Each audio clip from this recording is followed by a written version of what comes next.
आज हम बनाने वाले हैं गाजर का हलवा।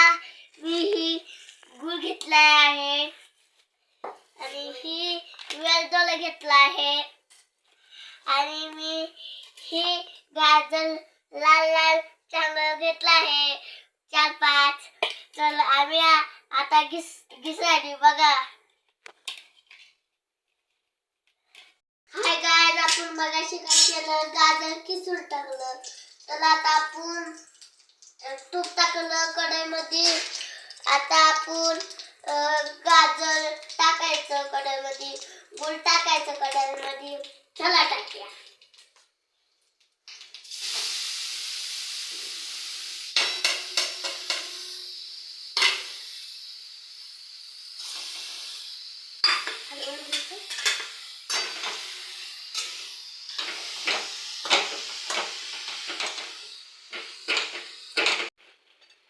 बघा आता दूध टाकलं, आता शिजतंय बघा, लुटू लुटू लुटू। आता आपण नंतर शिजल्यावर टाकायचं बुक्का।